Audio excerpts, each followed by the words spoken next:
waddanka Jamhuuriyadda Djibouti oo ku aanbaxay tartan heer caalami ah nus marathon oo 22 kiiloomitir oo sanad waliba soo qaban jiray ayaa maanta tartankaasi waxa lagu beddelay tartan heer caalami ah nus marathon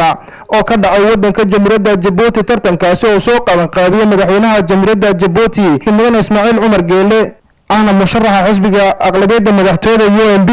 oo la kaashaday xiriirka ciyaaraha fudud ee dalka Jamhuuriyadda Djibouti iyo xiriirka ciyaaraha Olombikada dalka Djibouti dad fara badan ayaa soo buuxiyay garoonka kubadda cagta Stadium Guleed oo ciyaarahan ay ka dhacayeen kumanaan reer Djibouti ayaa aad ugu sacabatumayay ciyaartooy reer Djibouti oo tartankan ka qayb qaadanaysay wadamo fara badan ayaa tartankan ka soo qayb galay oo ay ka mid yihiin Kenya, Suudaan, Ethiopia, Soomaaliya iyo dalal kale badan sidoo kale waxa warbaahinta waraysi siiyay xidiga ciyaaraha fudud ee waddanka Jamhuuriyadda Djibouti Ayaan Suleymaan oo kaalinta koowaad ka soo galay tartan 1500 mitir oo ka horday waddanka Jamhuuriyadda Djibouti wallahi waa wax Ilaahay loogu mahadnaqo orodkaasi caalamiga in Djibouti la keeno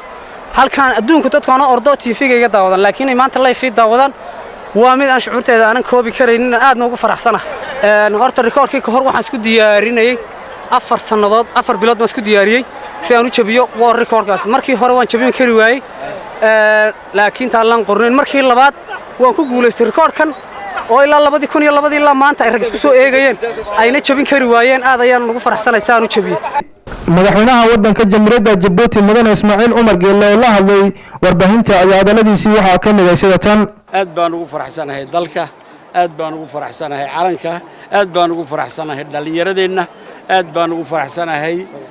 halka ay gaadheen inay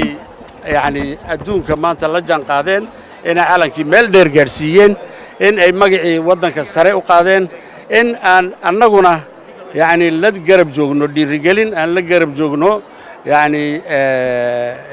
taageero iyo wixii ay u baahdaan oo dhan iyaguna inay guul soo hooyeen waa taa muuqata guulo horena way soo hooyeen walxamdulilaahi rabbil caalamiin orodka noocana waa orodka ciyaaraha fudud oo ka dhacay markii ugu horeeyay waddanka Jamhuuriyadda Djibouti waana orod international waxaan soo qayb qaabiyay madaxweynaha waddanka Djibouti Mudane Ismaaciil Cumar Geele Maxamuud Casmaan Bulxaan telefishinka caalamiga Universal Djibouti